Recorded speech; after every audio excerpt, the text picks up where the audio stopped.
A lot of the things that people have categorized as deal breakers shouldn't be. For one, Okay. mold is a big thing that people are always scared of. And the reality is you don't have to be. You can get a mold sample test with your inspection that will literally give you an itemized report of the different types or species of mold that you have in the content.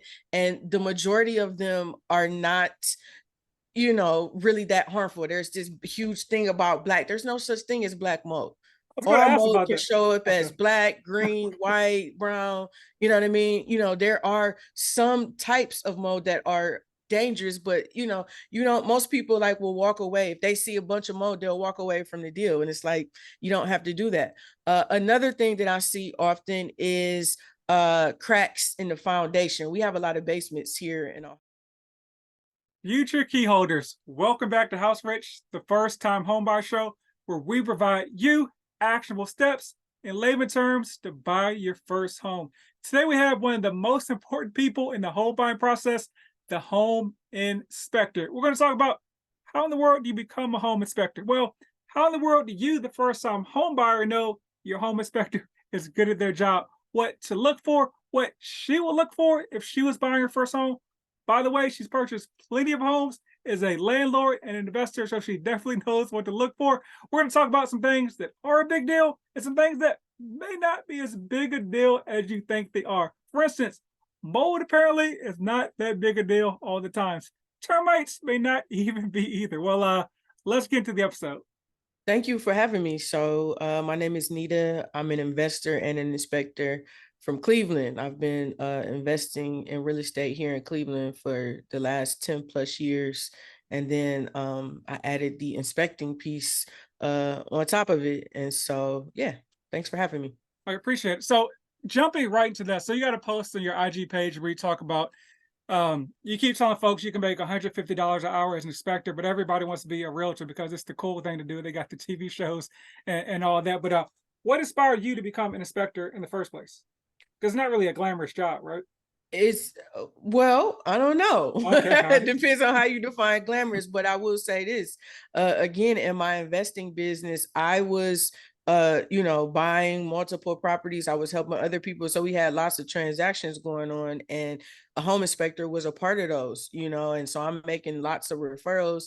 And to be honest, I didn't feel like the inspectors that I was using were doing a great job.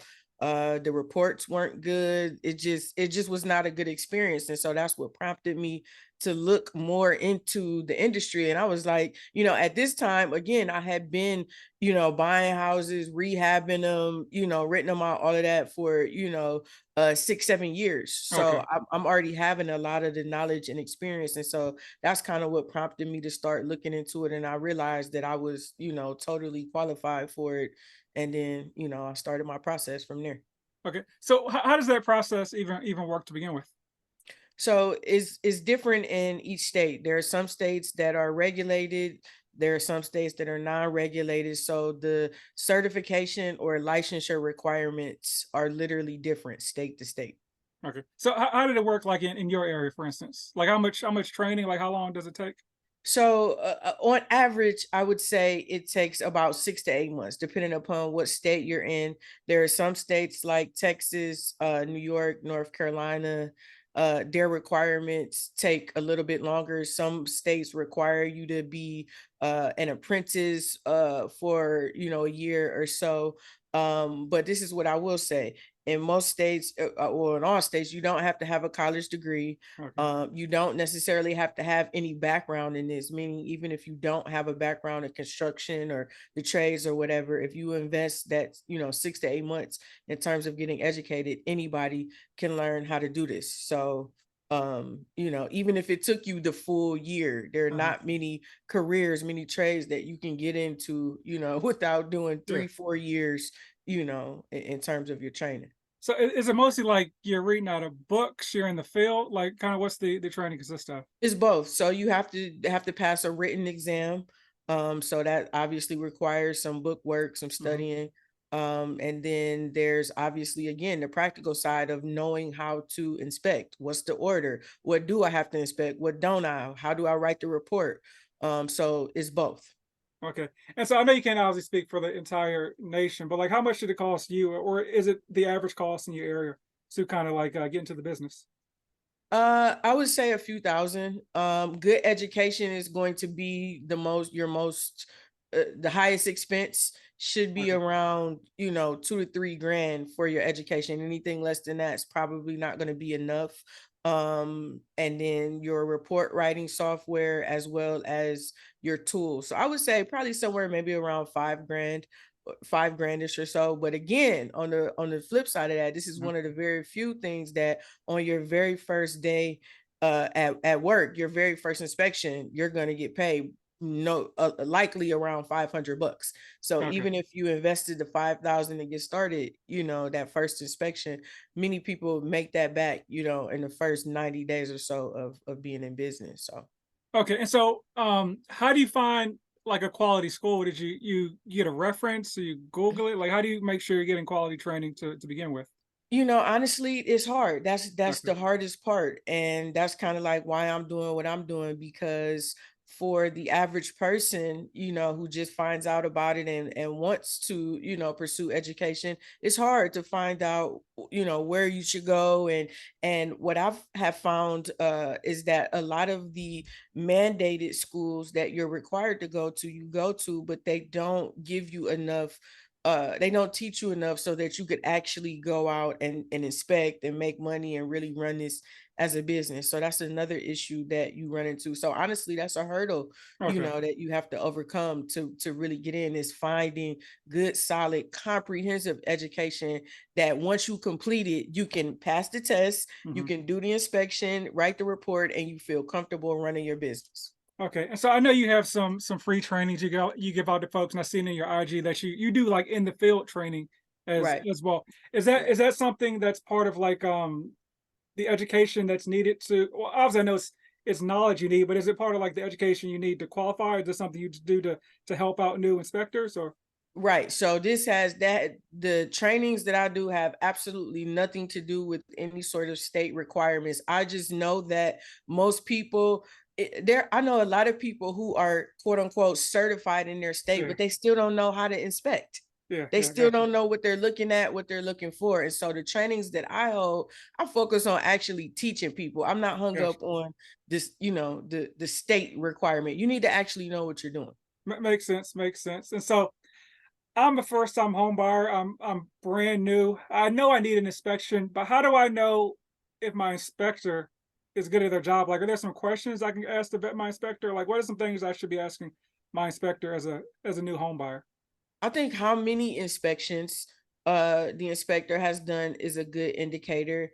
Um I think first of all, one thing that goes wrong is a lot of times home buyers, they don't truly know or understand what a home inspection is, what it includes. The proper expectations are often not set, which leaves people sometimes feeling shortchanged, right? An inspection is essentially just a visual inspection of the major systems and components of a house, and it comes with a corresponding report.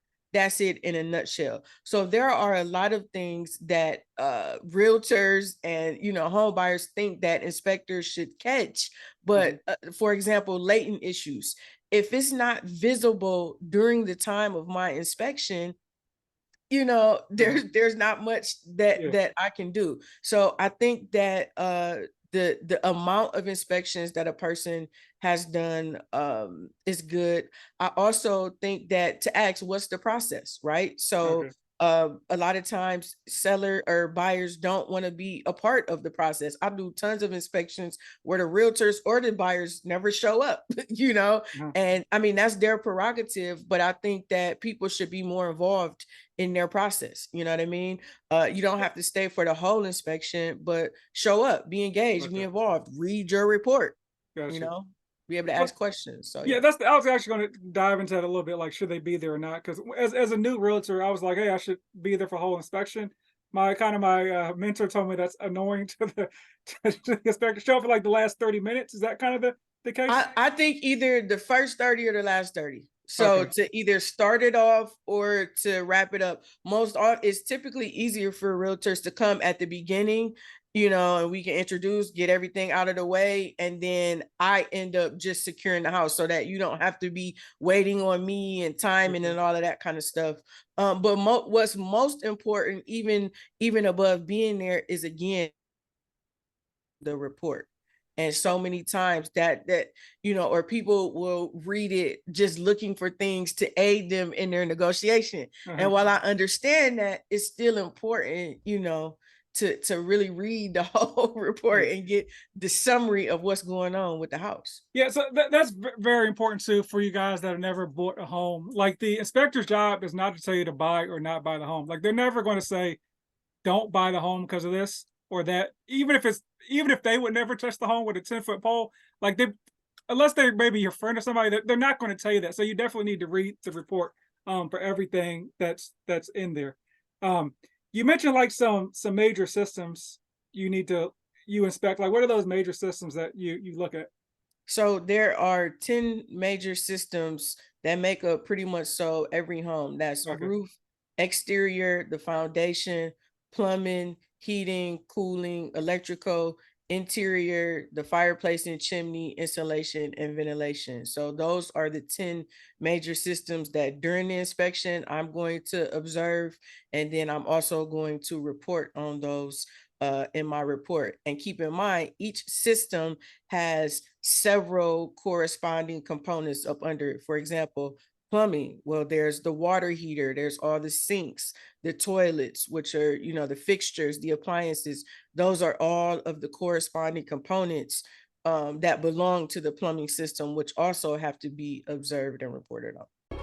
I'm a realtor in Dallas and would love to help you reach your goals of home ownership. So click the link in the description and just schedule a call no matter where you are on your journey. Not in Dallas? No worries, I can help connect you with a vetted realtor in your local jurisdiction as well. And feel free to share with friends, family, and foes. Everyone gets laughs. Okay. And as I mentioned, I know you don't tell home buyers what to do or not do. But if you were buying a home, like what are some deal breakers that you would think are deal breakers when you inspect a home and you see X, Y, or Z? It's like, hey, I probably wouldn't buy the home if it had this. I'm probably the wrong person to ask because I built my whole career on building houses that most people, I All mean, right. on buying houses that most people wouldn't buy. But this is what I'll say. A lot of the things that people have categorized as deal breakers shouldn't be. For one, Okay. mold is a big thing that people are always scared of. And the reality is you don't have to be. You can get a mold sample test with your inspection that will literally give you an itemized report of the different types or species of mold that you have in the content, and the majority of them are not really that harmful. There's this huge thing about black. There's no such thing as black mold. I was going to All ask mold about can that. show up Okay. as black, green, white, brown. You know what I mean? There are some types of mold that are dangerous, but most people like will walk away. If they see a bunch of mold, they'll walk away from the deal. And it's like, you don't have to do that. Another thing that I see often is cracks in the foundation. We have a lot of basements here in Ohio, so cracking in the foundation, a lot of people don't realize is that houses settle over time. Uh-huh. And here in my area, our housing stock is incredibly old. I inspect homes that are 100+ years old all the time. So over time, houses settle. So there's sometimes cracking. That does not always mean that there is, a faulty foundation. So those are Okay. some of the things that people usually tend to walk away from. And in all cases, they may not need to. Okay. So is there a way outside of a structural engineer, is there like a layman's way to tell if like a foundation is moving or if it needs a little bit more if it's bad basically if the cracks aren't bad, that's what I'm trying to say.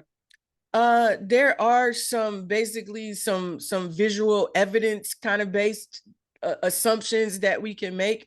but what I typically, if I see those visually, if I see significant bowing or different things like that, I'm going to say, hey, listen, get a structural engineer out here to give you a more specific look at what's really going on. So in a case, especially with a foundation, um the structural engineer is the best way to go so that for sure what you're getting yourself into.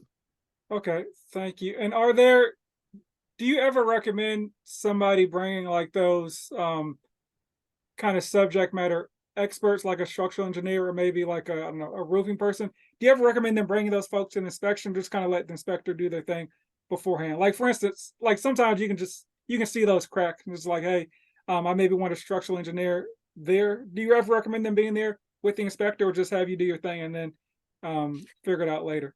I wouldn't say necessarily there at the same time, but if you've walked through, if you walk through a property and you see those type of cracks that give you cause for concern, I would call the structural engineer before I even had the inspection, because based upon what they say, that may kill the whole deal for you.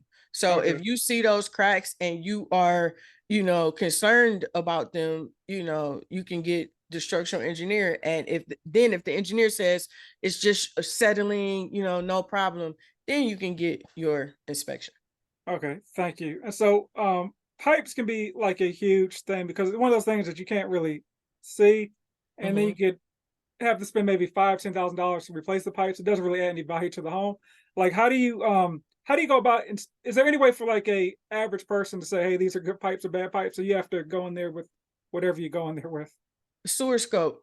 So Okay, again, if you have those older homes, or if you have any, again, visible indications that you may have leaks or previous issues with leaks, then you have a sewer scope, which will show you the condition of the inside of the pipe, which in most cases for older homes with the cast iron and different things like that, it's it's very gunky in there. gotcha. And oftentimes, again, over time, it just breaks down and it starts to leak. Okay, thank you. What are some external factors you maybe based on experience you see that cause issues with homes? Like for instance, like I know like if there's a huge tree near a house, that's probably a bad sign for the foundation or like the pipes maybe. Are there any other like tips or tricks you picked up where it's like, oh, before even maybe going in the house, I can tell this may be an issue? The trees, like you mentioned, is a big one. Also, the condition of the gutters. I can tell. So I start my inspection side with the roof, right? Okay. So I can, if the gutters are not properly attached, if they're full, if they're missing in areas, I know I'm probably going to have a wet basement, just Okay. because water over time has been pooling at the foundation. So there's that. Here again, we have, because our houses are so old, a lot of times if there are trees on what we call the devil strip in front of a house that are super old, that we might have issues with the foundation. I just did a fourplex where one of the columns was like like the leaning tower of Pisa, and Uh, we couldn't figure out why. And I'm just looking at the bottom and I'm like, I bet you $10 to a donut they're the tree branches, that are coming from the devil strip. So those are two things that I know right away that I'm probably going to find some sort of issue based upon that. thank you. What's the devil strip you mentioned? What's that? It's like the little strip of grass, then you have the sidewalk, then it starts your lawn. Okay, okay, gotcha. Okay, okay, thank you. Um, sewer inspection. So I know at least in Texas, sewer inspections are not like part of the normal inspection. Do you recommend like doing that? Yes. Sewer Okay, scopes. There are several different ancillaries. So there's, again, the mold sample testing, radon, sewer scoping, pool, water sample testing. I definitely recommend getting a you're having, again, this is the thing. People are gonna be paying 200,000, 300,000 plus for these homes. I recommend getting the most comprehensive inspection that you possibly can, so that you will know. Sometimes people find things on inspections and it's like, okay, I'm still going to buy the house, but at least mhm, I know yeah, that, this could be a potential issue. Like what is that worth on a $300,000 purchase? So yeah, I recommend getting as many comprehensive as a look as you could possibly get. okay, thank you. New construction properties. Folks think they're brand new.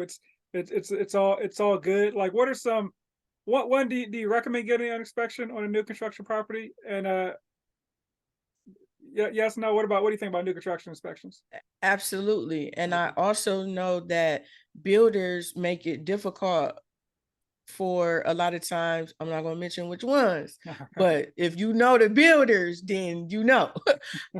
They make it difficult for inspectors to inspect their property, their building. But I definitely recommend that even if you're buying new construction, have your, in that case, you will have a building. That's another thing, people don't understand the distinction between a building inspector and a home inspector. You will have a building inspector coming out to inspect for code, but I still recommend having your own home inspector to come out and do an inspection as well. So you go a little bit more in the difference between like the person making sure the home's up to code, and then what you do as far as So that's building inspector. A building inspector typically works for the local building and housing department, and they are inspecting structures to ensure that they are built up to the code, up to the okay. construction codes of the state. A home inspector, we are not code inspectors. A lot of the standards and things that we're looking for in our inspection are based upon code, but you will not find a home inspector typically quoting code and things of these nature. So building inspections are pass fail. Yes, it's built up to code. No, it's not. Home inspections are not pass fail. We give you a report based upon the condition of everything that we inspected. Okay, thank you. And also, if you guys are buying new construction, there's also like the builder who will do an inspection on the property. But remember, the builder has the company's name on his T-shirt, so don't ever confuse the builder's inspection with the actual inspection for the property. What are some things you've seen like with new construction homes? I know, like I said, everyone thinks brand new. Sometimes you don't need inspection. What are some things you've seen with new construction properties that is like, wow, that's kind of wild? Or I've maybe just some seen basic things you see, not even things that are that wild. So I've seen probably the wildest thing is like foundation issues, right? So oh brand wow. new homes who have those again, those stone veneer columns in front, Uh-huh. and you can already see either one of the columns that's twisting or is bowing, it's not flush, it's not straight. And it's like that foundation is brand is brand new, and it's Uh-huh. already showing signs things are not drying at the right time. But I've seen that. I've also seen plumbing lines crossed hot where cold should be, getting your pecs confused. I've seen like furnaces not being properly vented. We got a lot of gas furnaces here, so you got to vent those out. Mhm. Wrong type of venting material or not properly flashed. They basically like cutting corners, things that Uh-huh. people do when they ready to hurry up and get something done, they start cutting corners. Those are the types of things that I see.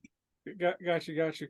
Um, and so when there's issues with homes, obviously those issues are not issues at a certain point in time, right? And so you've been like obviously you're an investor, you've owned properties, a landlord. What are some basic maintenance things people can do to like prevent issues from becoming issues down the line? That's a great question. It bothers me how much focus we put on the acquisition of homes, but not on the maintenance of Hmm. them. So, one thing for sure is gutters. Okay. Keep your gutters clean. I don't think people realize how important those gutters are. It literally is how you drain water away from the foundation of your home. Keeping your gutters clean, changing your your filter in your furnace, keeping that clean will help you to keep your furnace longer. It will prolong the life of your furnace and improve your air quality. um what else? I think those are chimney caps. That's another thing that I see here that's missing a lot. The Okay. chimney is supposed to be capped, right? So Okay. there's so that nothing can get in, protected from the weather.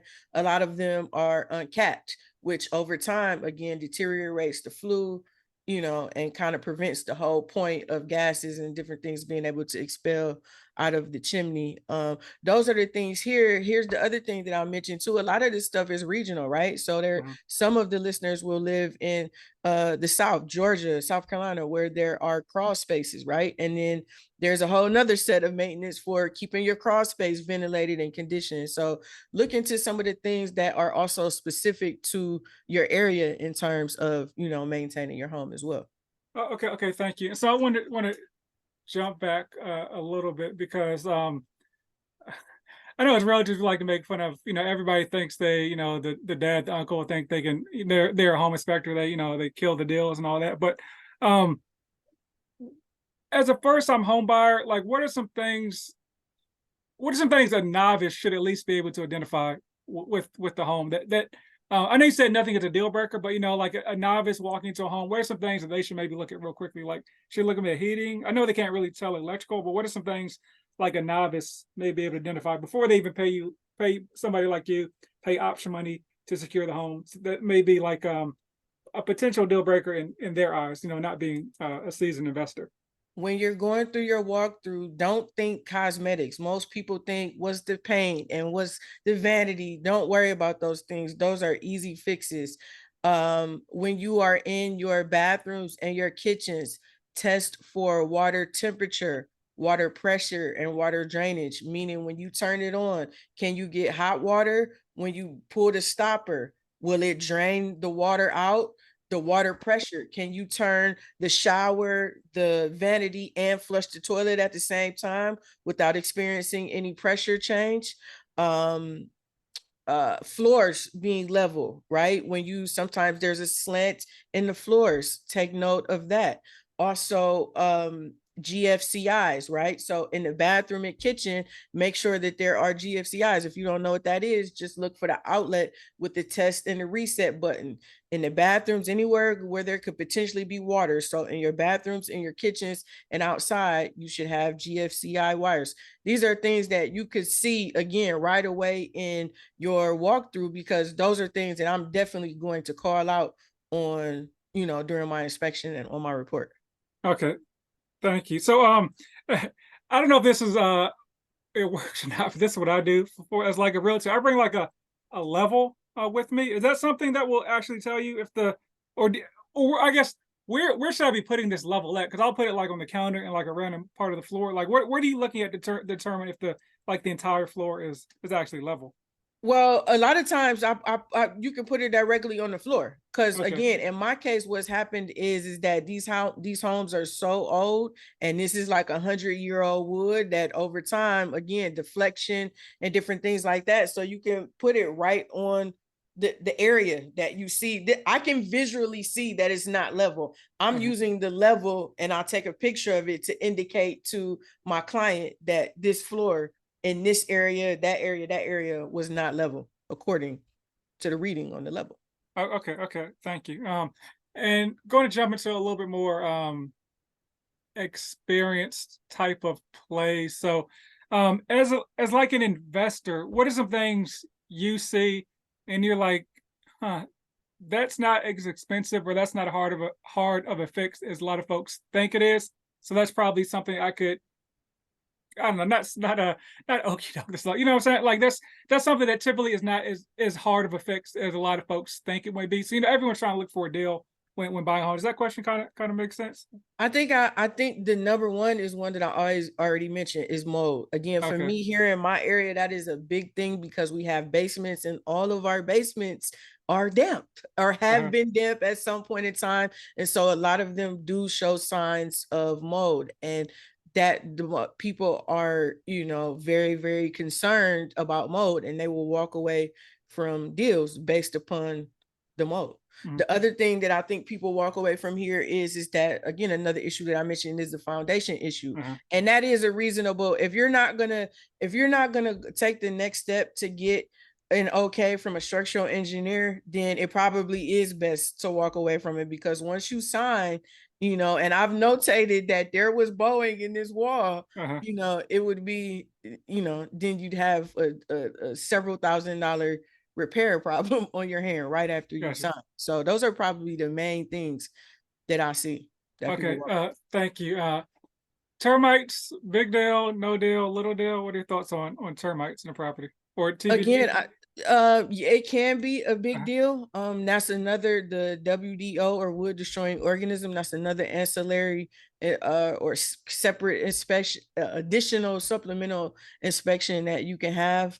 I think that, again, that's one of those things that's more like region specific. I don't see a lot of like crazy termite damage, but I know in some areas where it's, you know, warmer and different things like that around the season round, you'll see it more. So that's another thing that most people don't know. The tubes, the termite tubes, most people don't know when they see that's what it is. So boom, you know, a termite inspection or a WDO inspection can inform you of that. You talk about it. You said termite tubes. You go into that a little bit more. We said So basically, that termite tubes is how they kind of like travel and destroy everything. And so they leave these, it literally it's like a tube behind, it's a beige tube okay. that they would have created, and that's how they kind of like travel along your wood structure. And when you see that, you know that that's an indication again of either active or former termite activity. Oh, okay. Okay. And I don't know why this sparked my this question, but like like so folks see like I hope you don't have like any rats in your home. But outside of that being just like nasty, are rats like bad for the house? I don't know. I see cartoons they chew up the house and all this stuff, but is that like a really a thing that has to do with like structural issues or issues with the property? I won't say so much structural, but yes, they can chew up your electrical lines. They can destroy your insulation. Yeah, their droppings can be you know, poisonous. So yeah, they definitely can be dangerous. What's also the bigger issue is how are they getting in? Okay. So that means you have an open access point, something that's not properly flashed or sealed, that's allowing them access. Okay. Um, I saw you had a video on your page where basically had a bunch of water damage in the property because the company turned on the basically turned on the water while you weren't there, even though you said someone was going to be there. So as far as like turning on utilities, you recommend someone like always being there because something like that may unfortunately happen. I do. And that's one thing that people have to know when you have the reason why. So I'm actually the seller on that property.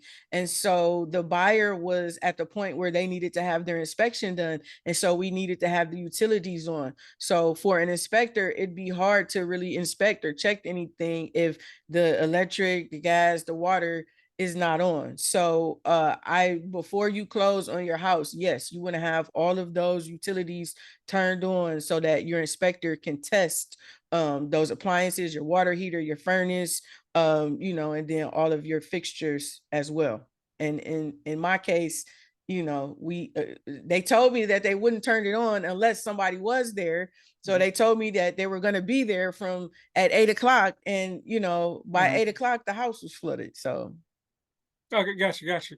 Um, and so as you mentioned, you home inspectors aren't really responsible for stuff that they physically can't see or get to for whatever reason. Like I had a situation where we're inspecting a property and the HVAC system was in the attic, but like the home was built like in 1960 and the room was like 12 by 12, so like the inspector can never actually get up there for the HVAC. So hopefully it worked. We'll see. They didn't want to drill a hole through the ceiling, but that's a whole nother story to get to it. But um are there any recourses if like the inspector just misses something that should be pretty obvious for the home buyers? Like like there's some electrical issues that they should have clearly found out if they were doing their actual inspection. Is there any recourse for the buyer like in that situation? yeah, before every inspection, you should be signing a pre-inspection agreement, which outlines those terms. Basically, what recourse you have, what steps. Most inspectors will say, "Hey, we need to before we do anything with the courts, we need to have a mediation," because most of us will just prefer to pay and you know, we do carry E&O and general liability, but it would be much easier for us to just financially compensate you and make it go away. But yeah, those, so that's why it's important again to read those agreements Yeah, and yeah. understand, you know, what recourse you would have if an inspector did miss something vital. Okay. Yeah, it's very important because I've seen folks complain about stuff that's in the inspection. So it's like that was actually in there. So it's just as a home buyer, it's not the inspector's responsibility to tell you what's in there. It's actually not your realtor's either responsibility to read it. They probably will if they're a decent realtor, but you're the one that's paid for inspection. 100% make sure you read it, or it's kind of pointless. Trying to think, is there anything you think I missed or anything else as far as the home inspection process that you're like, hey, what about this? I'm trying to think if there's anything. I just think that it's important that buyers, whether you are a primary buyer or you are an investor buyer, that you understand the value in doing due diligence before you make your purchase. And an inspection is a huge part of that due diligence. It's Do not price shop on an inspection. Don't go for the cheapest Uh-huh. inspection that you can have, and really again be involved in the process. Read the report, ask questions, especially if you are a repeat buyer. The more that you learn from each inspection, it only helps you. I got a lot of students now who are learning the inspecting side of the business because they want to use it on their investing, Okay. when they're making their buys. So it's just important as a buyer, don't skip you possibly can. That's how you'll get the most out of it. Okay.